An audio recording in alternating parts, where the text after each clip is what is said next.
दोस्तों स्वागत है आप लोग का हमारे चैनल एसएससी ड्रीम स्टडी पे। दोस्तों आपका बीएसपीसीएल टेक्नीशियन ग्रेड 3 एग्जाम 2025 का जो है चल रहा है। तो उसमें 12 जुलाई का जो है सेकंड शिफ्ट का हमने कल एनालिसिस नहीं कराया था क्योंकि उसके क्वेश्चन नहीं मिले थे। तो उसके जो है आपके कुछ क्वेश्चन हमें मिल गए, इसलिए सोचा आपको रिव्यू करा दें। तो आइए देखते हैं आज आपके 12 जुलाई के सेकंड शिफ्ट में कैसे कैसे क्वेश्चन जो है पूछे गए थे। यानी कि 12 जुलाई का जो सेकंड शिफ्ट था आपका, कैसे कैसे क्वेश्चन उसमें पूछे गए थे। उससे पहले अगर आप लोग चैनल पर नए हैं तो चैनल को सब्सक्राइब करिए और वीडियो को लाइक करिए और अपने दोस्तों के साथ ज़्यादा से शेयर करिए। और डिस्क्रिप्शन में अपने टेलीग्राम चैनल का लिंक दे रखा है जहाँ पर आपको इसका पीडीएफ मिल जाता है, तो उसको भी जा करके ज्वाइन कर लीजिए। तो आइए देखते हैं आज आपके 12 जुलाई के सेकंड शिफ्ट में कैसे कैसे क्वेश्चन पूछे गए थे। तो पहला प्रश्न पूछा था, भारत के राष्ट्रपति का चुनाव किस प्रकार का होता है। यानी कि भारत के जो राष्ट्रपति होते हैं उनका चुनाव जो होता है किस प्रकार से होता है, ये प्रश्न आपका पूछा गया था 12 जुलाई के सेकंड शिफ्ट में। तो भारत के राष्ट्रपति का जो चुनाव होता है दोस्तों, एकल संक्रमणी मत द्वारा और गुप्त मतदान द्वारा होता है। यानी कि एकल संक्रमणी मत द्वारा और गुप्त मतदान या चुनाव आपका होता है। तो यही आपका सही उत्तर हो जाएगा। एक प्रश्न पूछा था, मार्च 2024 में केंद्रीय सतर्कता आयुक्त सीवीसी के कौन थे। यानी कि सीवीसी के अध्यक्ष कौन थे। यानी कि आपके मार्च 2024 में केंद्रीय सतर्कता आयुक्त जो है वो कौन थे, यानी कि सीवीसी कौन थे, ये प्रश्न आपका पूछा था।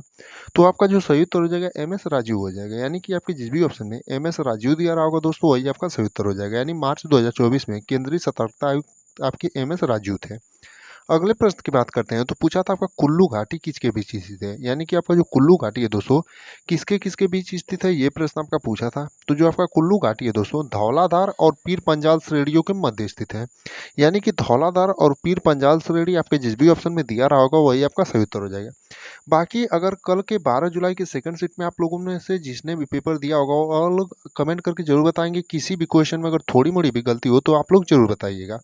और जो भी बचे हुए प्रश्न होंगे, यानी कि जो बचा हुआ प्रश्न होगा उसे भी आप लोग जो जरूर जो है कमेंट बॉक्स में भेजिएगा। तो अगला प्रश्न पूछा था, उल्लास योजना का उद्देश्य क्या है। यानी कि उल्लास योजना का संबंध क्या है या फिर उद्देश्य क्या है, इसी प्रकार से पूछा था। तो बाकी आप लोग जरूर कमेंट करके बताइएगा कि पूछा कैसे था। तो उल्लास योजना का जो उद्देश्य है दोस्तों, आपको भारत को जन जन साक्षर बनाना। यानी कि भारत के प्रत्येक व्यक्ति को जो है साक्षर बनाना उल्लास योजना का उद्देश्य है। यानी कि आपके जिस भी ऑप्शन है भारत को जन जन साक्षर बनाना दिया रहा होगा, या फिर भारत के प्रत्येक व्यक्ति को जो है साक्षरित बनाना या फिर शिक्षित करना जो है आपका सही उत्तर हो जाएगा। अगला प्रश्न पूछा था, सैयद वंश का कार्यकाल कितना रहा। यानी जो आपका सैयद वंश है दोस्तों, उसका कार्यकाल कितना रहा, ये प्रश्न आपका पूछा गया था। तो सैयद वंश का जो आपका कार्यकाल रहा था दोस्तों, 1414 से 1451 रहा था। यानी आपके जिस भी ऑप्शन में 1414 से 1451 दिया रहा होगा दोस्तों, वही आपका सही उत्तर हो जाएगा। यानी कि सैयद वंश का जो आपका कार्यकाल था कितना था, 1414 से 1451 था। अगला प्रश्न था, भारतीय रेलवे ने किसके सहयोग से AWPMS की स्थापना के लिए समझौता किया।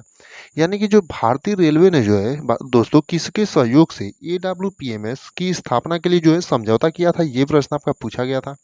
तो जो आपका सही उत्तर हो जाएगा दिल्ली मेट्रो रेल कॉरपोरेशन के सहयोग से। यानी कि आपका Delhi metro rail corporation DMRC आपके जिस भी ऑप्शन में दिया रहा होगा वही आपका सही उत्तर हो जाएगा।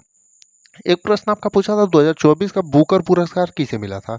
यानी कि 2024 का जो आपका बुकर पुरस्कार है दोस्तों किसे मिला था, ये प्रश्न आपका पूछा था। तो जो 2024 का बुकर पुरस्कार है दोस्तों, सामंथा हार्वे को मिला था। यानी आपके जिस भी ऑप्शन में सामंथा हार्वे दिया रहा होगा वही आपका सही उत्तर हो जाएगा। यानी कि 2024 का जो बुकर पुरस्कार था दोस्तों, सामंथा हार्वे को मिला था।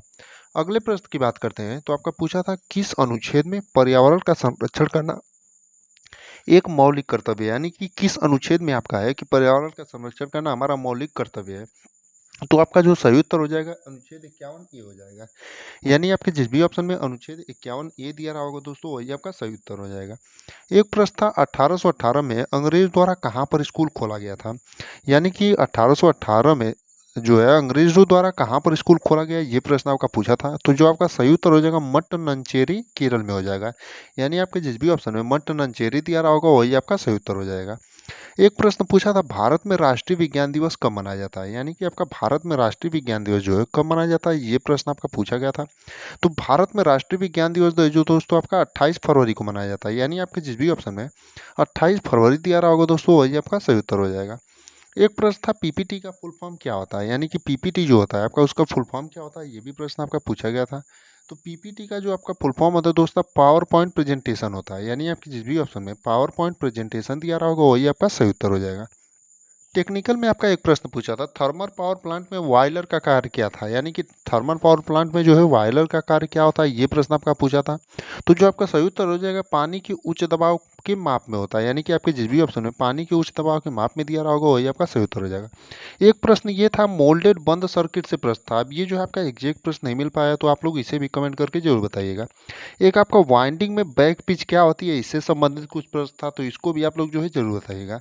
बाकी आपका ट्रांसफार्मर से जो संबंधित प्रश्न पूछे गए थे, और आपका इंडक्शन मोटर से संबंधित प्रश्न था सेकंड शिफ्ट में। उसके अलावा हिंदी में बात करें तो हिंदी में वही टॉपिक आपका आ रहा है, गद्यांश से संबंधित प्रश्न पूछे जा रहे हैं 4 से 5, और आपका पारिभाषिक विलोम से पूछा जा रहा है। वहीं अंग्रेजी की बात करें तो आपका passage, antonym, synonyms, fill in the blanks, और कभी कभी जो है आपका एरर से संबंधित प्रश्न पूछ लिया जा रहा है। वही रीजनिंग की बात करें तो रीजनिंग में आपका coding, decoding, blood relation, number वाला जो आपका है पजल वाला, और आपका सीटिंग अरेंजमेंट, और आपका जो है इसी सभी टॉपिकों से डायरेक्शन हो गया, इन्हीं सभी से जो है प्रश्न पूछे जा रहे हैं। तो आप लोगों का जितना सेकंड शिफ्ट का हमें मिला था उसका रिव्यू करा दिया। बाकी जिसका भी आज या कल पेपर, वो लोग टेलीग्राम चैनल पर हमें क्वेश्चन भेजें, या फिर आप लोग कहीं भी जाकर क्वेश्चनों को कमेंट में भी भेज सकते हैं, ताकि ये जो क्वेश्चन होते हैं जिनका आगे वाले दिनों में पेपर होता है, उनके लिए बहुत ही ज़्यादा उपयोगी साबित होते हैं। तो आप लोग जो है क्वेश्चनों को जरूर भेजा करिए।